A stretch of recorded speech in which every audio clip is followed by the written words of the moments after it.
If I can just change the way I look at it, it solves the problem. Yeah. And it's the same thing. It's just looked at differently. And I have found that a lot of people who succeed where I don't often see things a way that I don't. Yeah. And that's, and it's like, it's not some big magic trick. It's just, you need to look at it differently, but you don't know how. And that's part of the challenge, right? So by us discussing and investigating this stuff, I often find that one of the reasons I find so much value in this podcast conversation with you is just that I walk away and I look at something differently than I did when I started. And that's a huge benefit for me. So if I can do that every week, and theoretically, if I could look at one thing differently every week or at least every month, I mean, hey, that's a big win. I'm changing, I'm evolving, I'm opening up doors that weren't open to me before.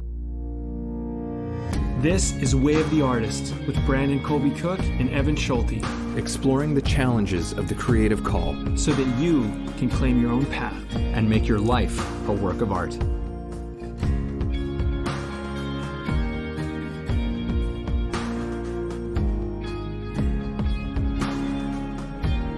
Okay, boom, jumping into it. Part 2 of our last conversation. Part 2 of 2.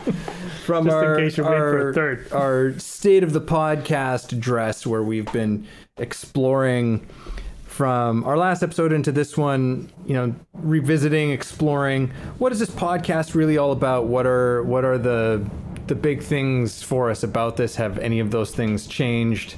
And just trying to seeing where it's at, and it's led us down some interesting roads.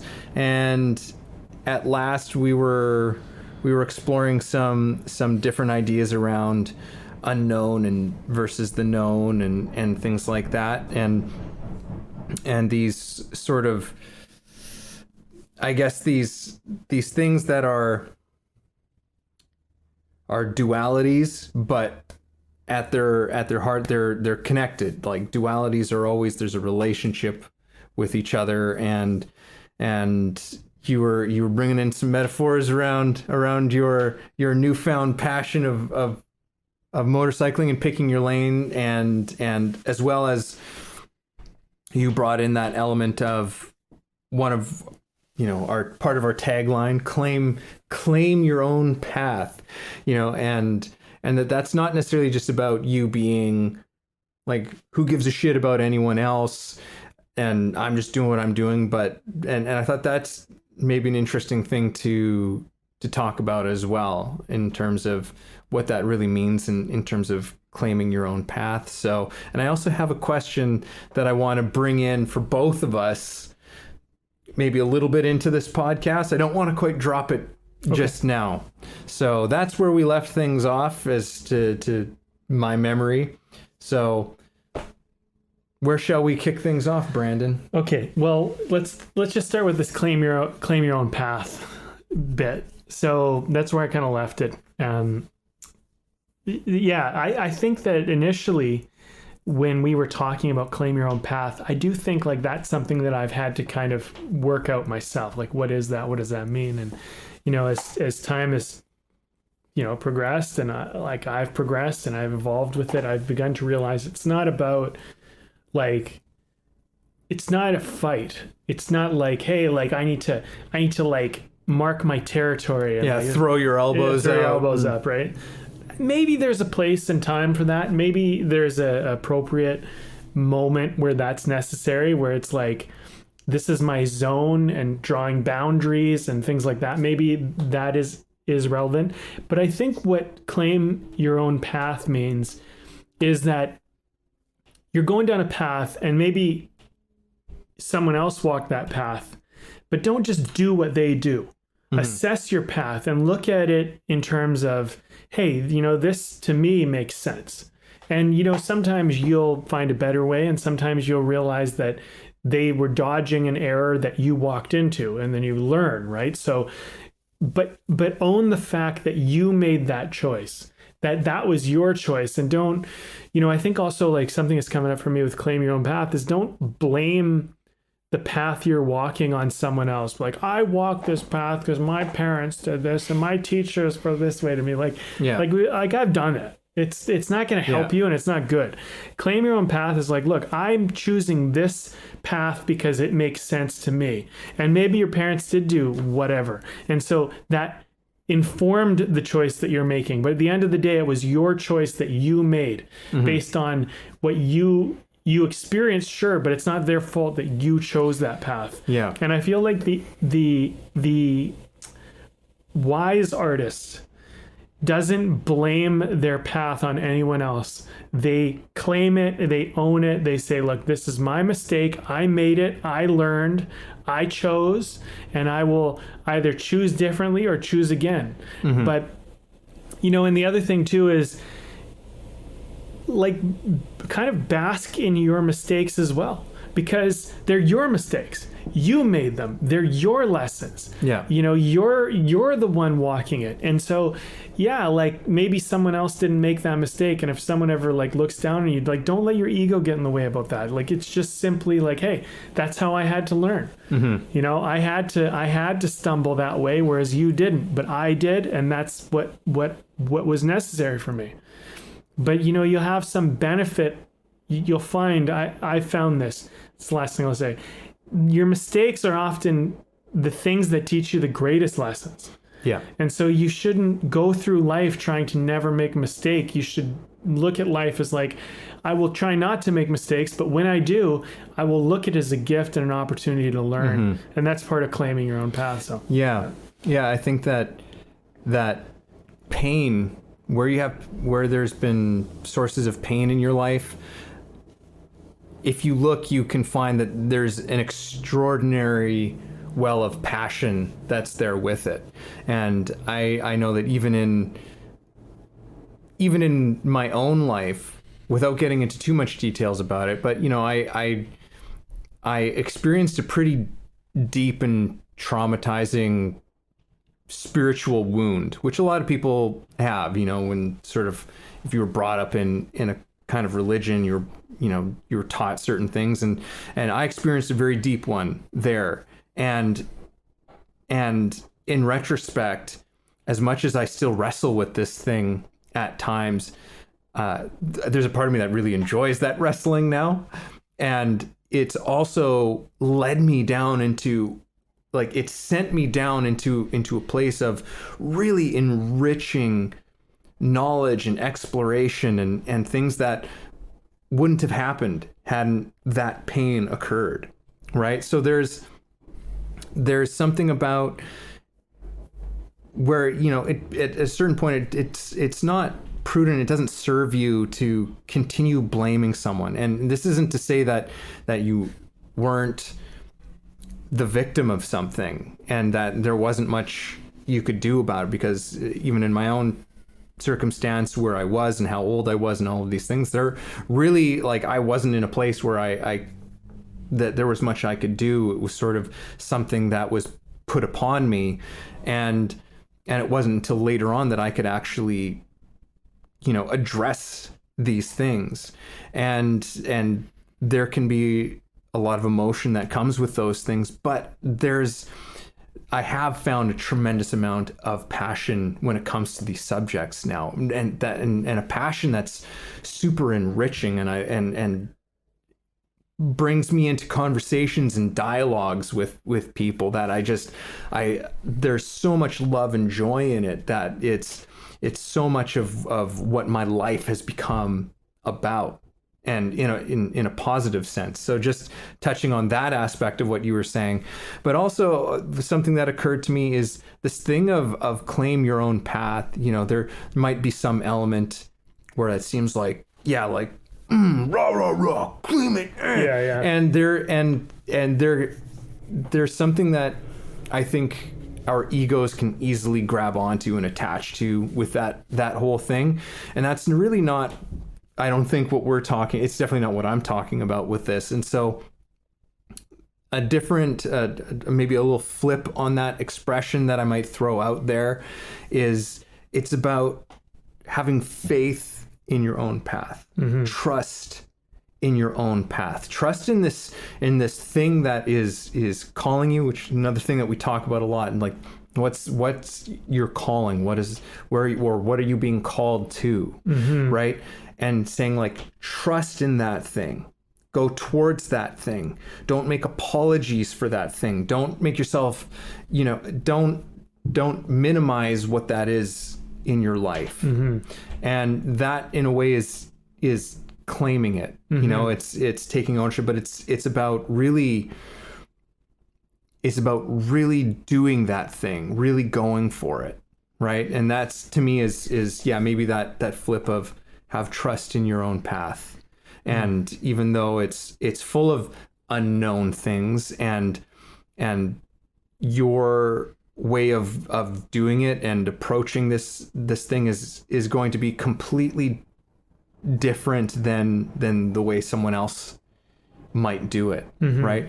But that's okay, and so I think in so many regards this is about, okay, so how do we trust that thing? Because I think that's one of the biggest challenges that we face. It's just like, okay, as we were talking about in the last episode, there can be a lot of fear and discomfort and things like, and it can mean letting go of a lot of comforts and safeties and things that you might have currently.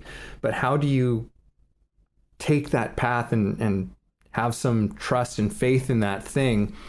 And I think that for me personally, I always want, as best as I can, to express a lot of these ways in which we enter into that unknown and step into that unknown path, and try to bring an element of, why is this actually a smart thing to do? Why is this actually a very practical, smart, intelligent thing to do? Because we often think of that as being like wild and reckless and stupid, but like, why is there actually something very actually really intelligent and smart about doing this, as opposed to making the quote unquote safe choice? When we started this kind of rebrand of, Way of the Artist, we did our first 3 episodes were find your path, embrace your path, and claim your path. I was thinking about that. I was like, I think we're often under the assumption that if we're not headed towards where we think we're supposed to go, that somehow we're not on track. And other people will have judgments of that, and they'll say like, what are you doing with your life and whatever. Like that's, there's something about that. And here's the thing, I think you got to go back to the initial idea, which is like, find your path. And you're going to look and you're going to go, okay, like, I'd like to walk through the front door. I'd like to just walk straight to it. And like, that's what you'd like to do.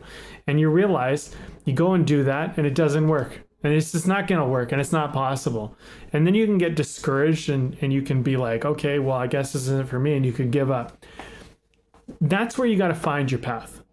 That's where it's like, you gotta consider the fact that whatever you're trying to do in life, wherever you're trying to go, whatever you're trying to figure out, get good at, whatever it is, that it's not as simple sometimes as you might think in the beginning. And the initial stages of doing anything is simply finding a way there. And then you're going to find out that the way there is probably more indirect than you were initially hoping or planning on. And this is where I think embrace the path comes in. Embrace the fact that it's not going to be a straight line, that it's going to be off track seemingly at times, and it's going to be zigzag and around and sometimes maybe even backwards. And you need to embrace the fact that, like, look, I'm like, if you were hiking a mountain and you're trying to climb straight up the mountain, like, you might as well be rock climbing, because there's certain parts where it's just, you're going to be on a cliff face. So there's cutbacks and zigzags and things like that. So if you're in a setback time in your life where you're off track in your life, why don't you just look at it as a cutback? Like, look at it as like a way to help you climb this mountain a little easier. And so that's embrace the path. Is like, well, I guess for me, this part of the journey is not direct, and just embrace the fact that that's okay. And then claim it is like, own the fact that this is the way that you chose to go. So when you go through pain and you go through turmoil and you go through difficult things, you're like, this is the choice I made. And so I made this choice and I got myself here to this pain and I am experiencing this pain, and you just own it. Because I feel like a lot of people, and I've done this myself, is we make a mistake or we go through some pain and we look at regrets and things and we go, oh, if only I didn't do that. If only I did it this way. Yeah. And we all know someone and we all know we've done it. We all do this bullshit. Claiming your path is just owning the fact that you chose the way you chose and just deal with it.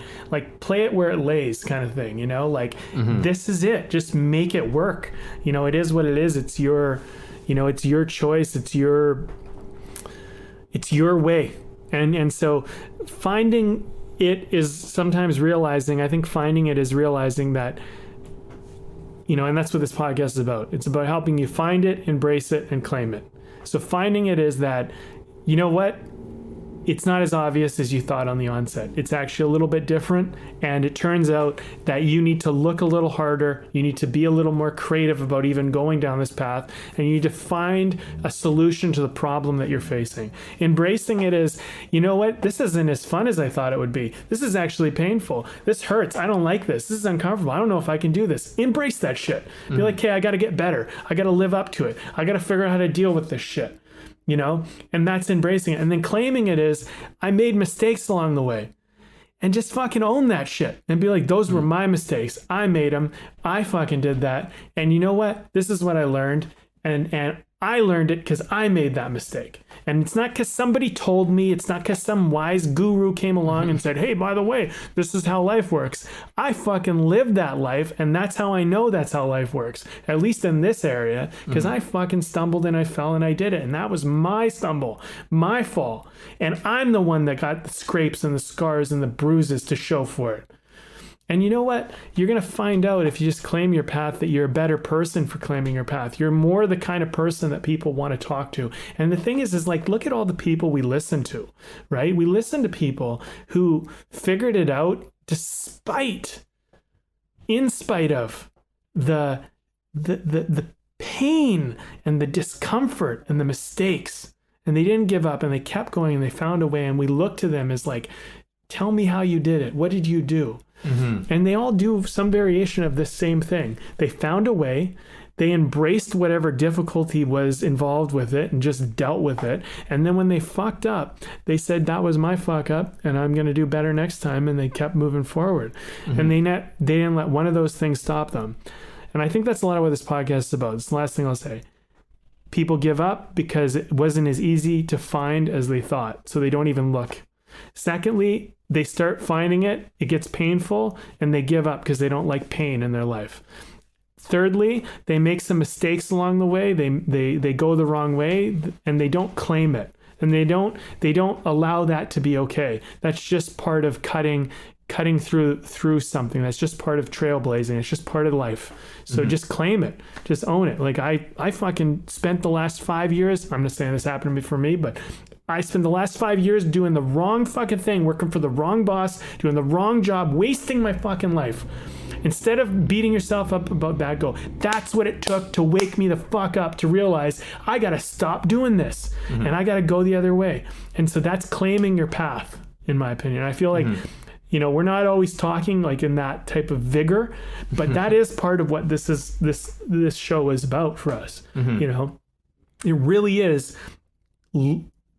Make an effort to look, learn how to deal with the discomfort, and then own the shit as you work your way through it. Yeah, it's and that's a kind of honesty, I suppose. You know, like a kind of honesty that you have to have with yourself about your life and what you're doing in it and what you're making it about, I suppose, right? Like, and so much of what you are making your life about and what's the focus of your life when you really look at what your day-to-day pursuit is and what the thing is it's like, is, you know, I think what is guiding that thing is a big question in that as well. right? Because again, it's like, I think that there can be an easy jump into something that's very egoic, right?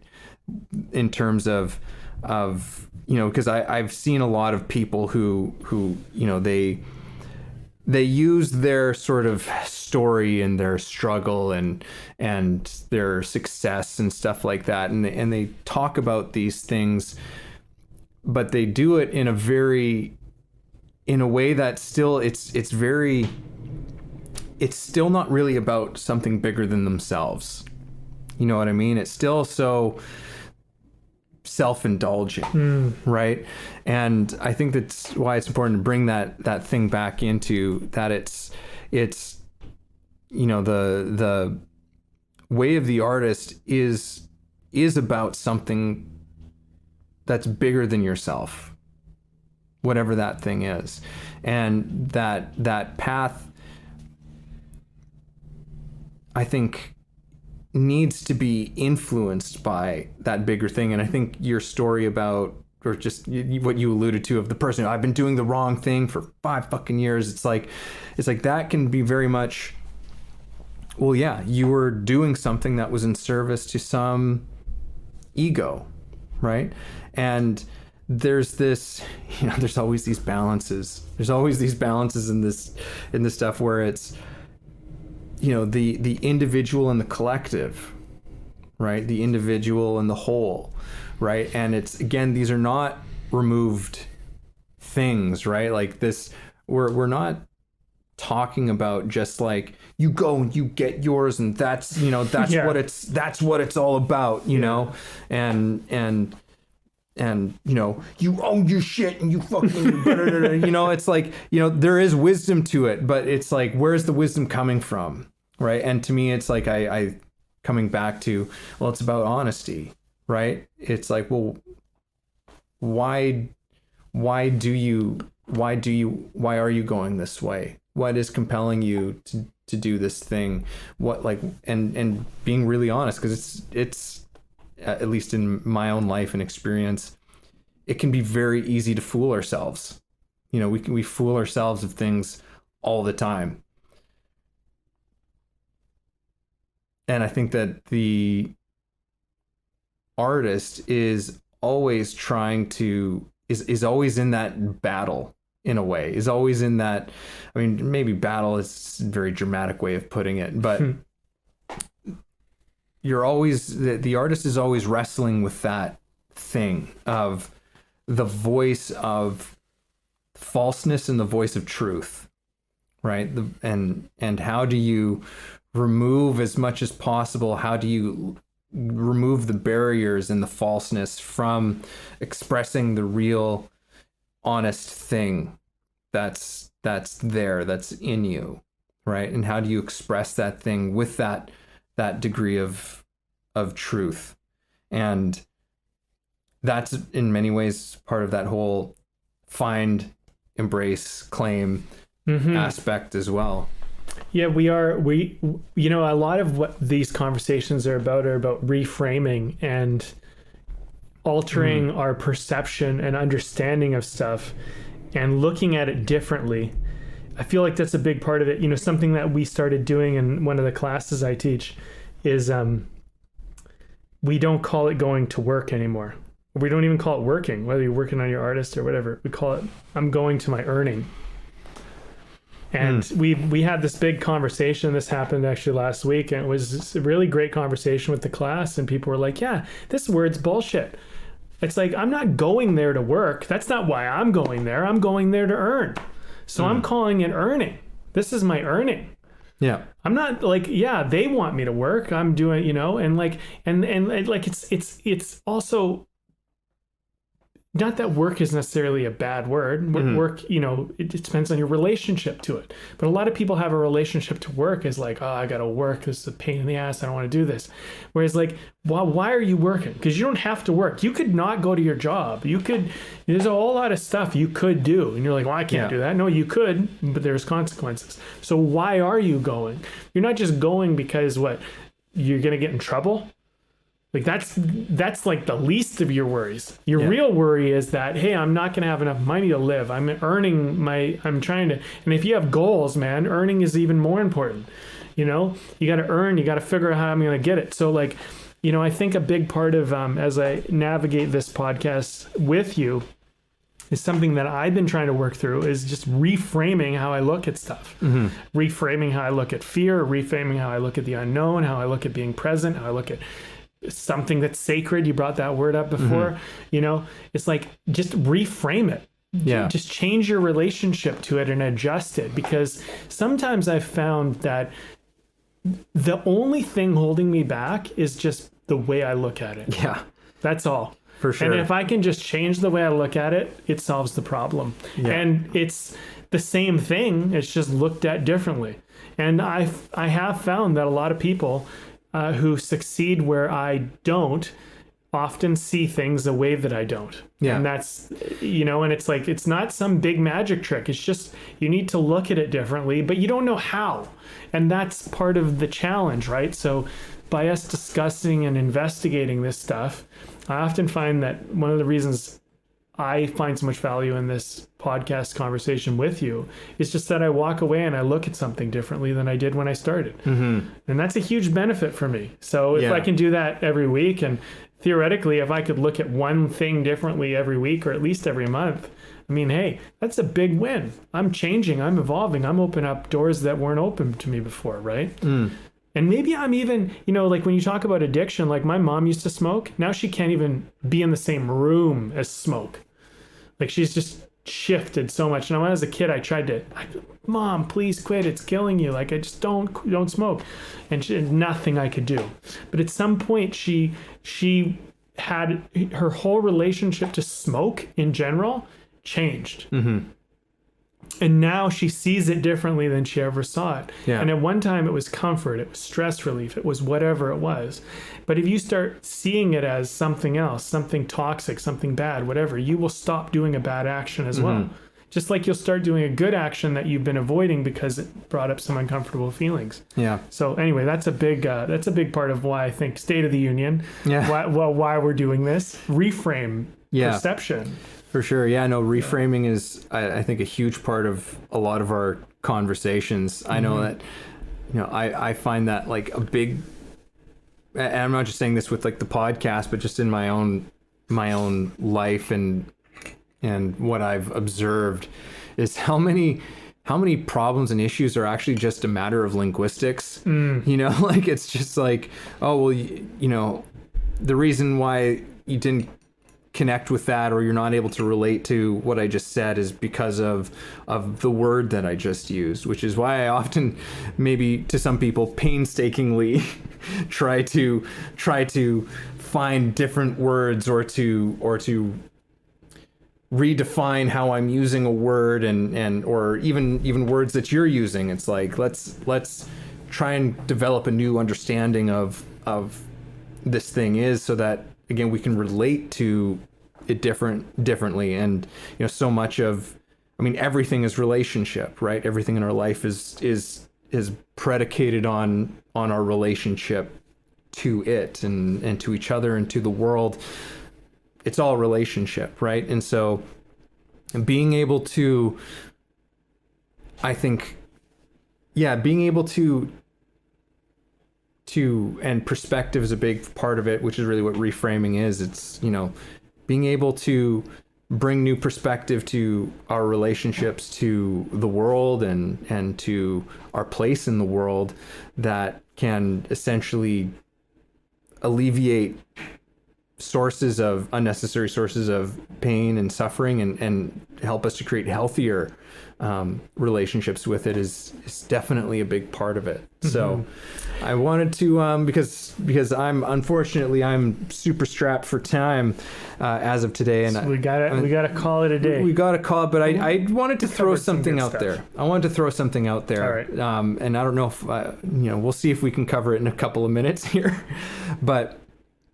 Now that we've reached the end of this conversation, Is it your question? This is my question. Oh, okay.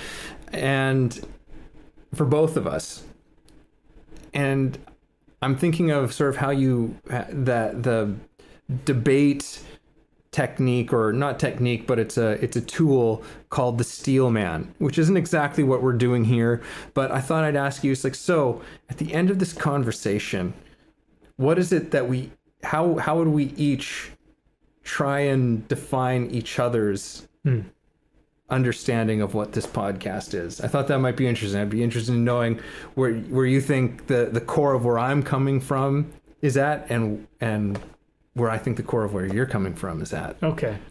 I like it. That's a good way to finish this off. I'm just going to say one thing. So I did mention this beer on part 1, but it's from batch 44. It's Old Creeker's Cream Pale Ale, or how do you say it? I don't know. Creeker's Cream Ale. Cream Ale. That's it. Yeah. It's a cream ale, not a pale ale. Cream ale. Anyway, delicious, smooth. So look, I would say for you, what I get from what you bring to these conversations so often, and has helped me a lot, is you tend to look at how do we get present in the moment and see things as they are right now, and not get too lost in the past or get too lost in the future. You have a certain amount of like being level-headed around, you know, not getting too emotionalized or too charged up about anything that you haven't really looked into. I'm the opposite. I tend to get like, I tend to be like, yeah, let's go to war. You know, like I'm like, and I need to like calm down a little bit. So I found that you're very good at, you know, kind of like giving me a bit of a level head. Sometimes I feel you're a little bit too, you're always looking for the light. You're always looking for the bright, good. You're very idealist in certain ways and optimistic in certain ways, which I do like and appreciate, and many times it's served me. Sometimes I'm like, no, fucking Evan, you're just like, you're trying too hard to find the good, man. Like, bring it back a little bit. Like, come down to earth. Not to say that that's always right, but I do find that it is a nice quality to have. I think it's a very positive quality to have, although sometimes I do feel a little bit unrealistic and and a little bit I feel like there's a certain tendency for you to want to, and like, I don't know why you do this necessarily, but I feel like you try to avoid the darker thing when I'd like to investigate a little bit more. And I think that's okay. I think it's a good quality. I think it's actually a much better survivor quality to have, to be like, let's not fucking get dragged into the ditch here.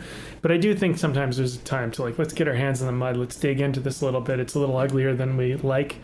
Yeah, so I find that. And then I would say like one other thing. I would say that you're very good at taking the position of, I don't know, let me explore.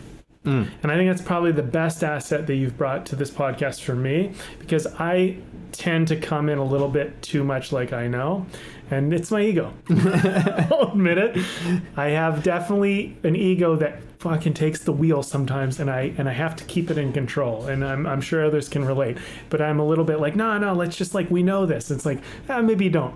And so I do appreciate that, because sometimes I'm like, you do make me take a moment, take a breath, and go, wait a minute, maybe I don't know this as well as I think, and I learn more because of that. So I'd say you're very good at that, and that I'm sure helps other people learn and not assume they know as much as they think they do.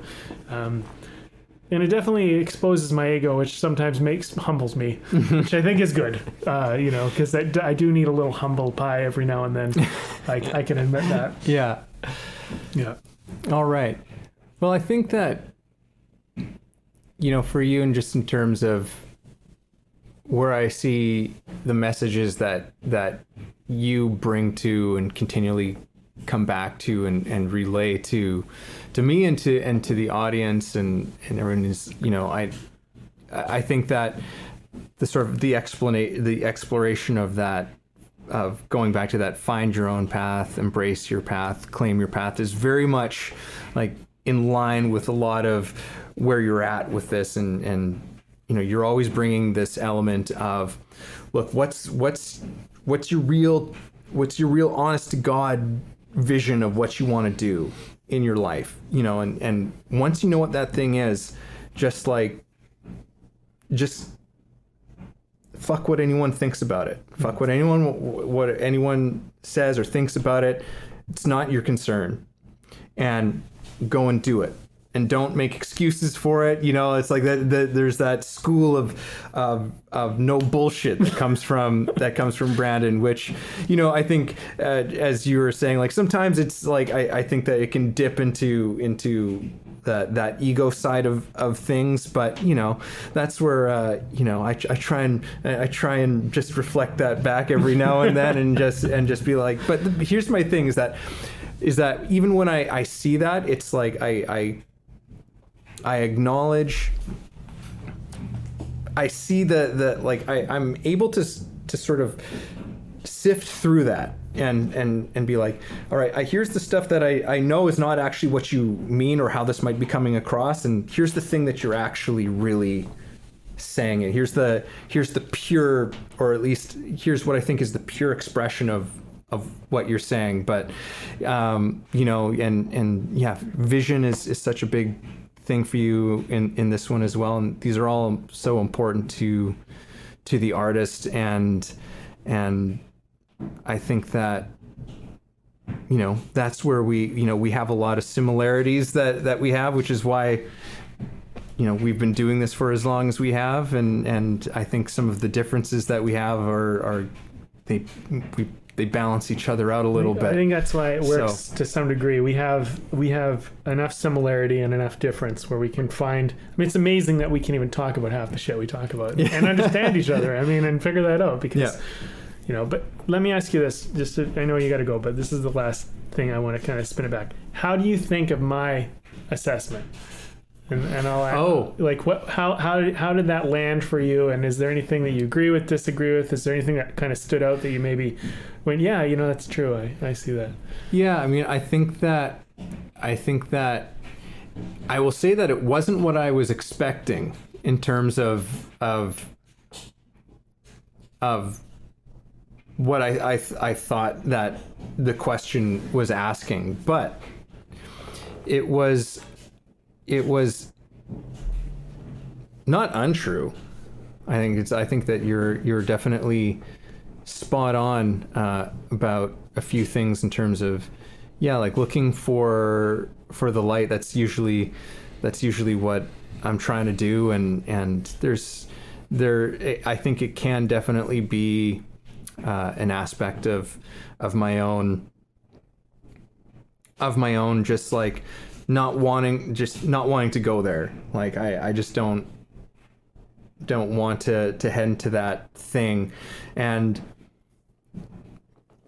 I think that that's just because I'm so aware of that dark part.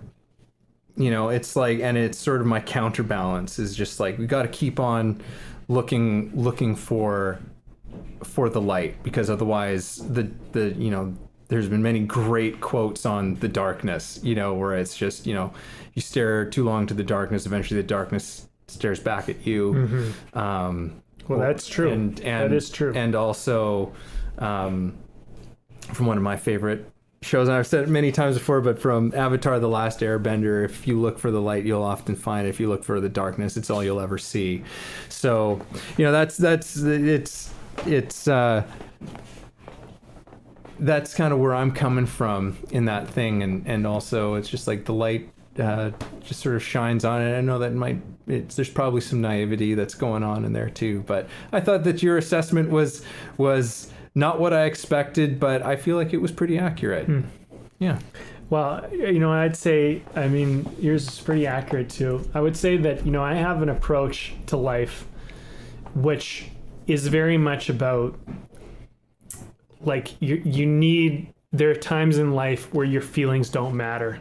And I feel like in our culture today, that's more important than ever. And as an artist, it's a difficult thing to navigate because your feelings are going to be such an important element to your process. And it's like, well, Brandon, when do I listen to my feelings and when do I ignore them? And so, like, that's a tough question. I don't have an answer for you.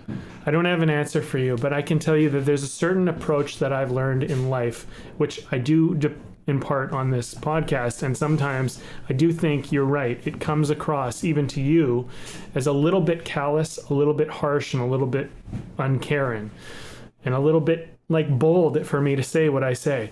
But here's the thing. I'm very much a champion of people, and I say, look, let's sort out the feelings later. We'll pick it up later. We'll see how we feel. But just do the fucking thing now. Just do it now, and don't worry about how you feel. We'll figure that out later. We'll sort out our feelings later. Because if you listen to your feelings too much, it will stop you from ever taking action and ever doing what you want in your life. So if I am going to close off today, this is the last thing I would say, is I hope that you can, if you're a listener and you're still listening to me talk at any point, that you can understand the intent. Even if you don't like what I'm saying, and even if you don't like me, and even if you don't like my tone or my approach, that my intent is really good, is that I want you to be unapologetic about your dreams and your vision, and I want you to go for it, and I want to be a champion to encourage you to do it. And it's not that I don't care about your feelings, and also I understand that I might hurt your feelings when I say some of the shit I say, but let's clean that up later. Let's sort it out later, and let's just get you doing the life you want to live. And that's a big part of why this podcast is important to me. But go ahead. Yeah, just one last thing just that you sparked there is, in so many ways, it's about understanding what's actually important. What's the shit that is actually important and really actually matters? And then, okay, so what are the feelings? Is this feeling important to that thing right now? And what is the feeling that is important to that thing? Is how do you navigate all those feelings? It's like, is this feeling important to the thing that is important?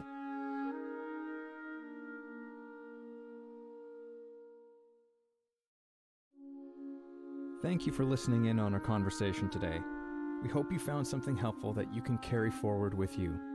Head over to our website, wayoftheartist.com, for more free exclusive material and learn about the show. If you haven't already, please support us by subscribing to the show, sharing it with people you know, and keeping compassionate, creative conversation going.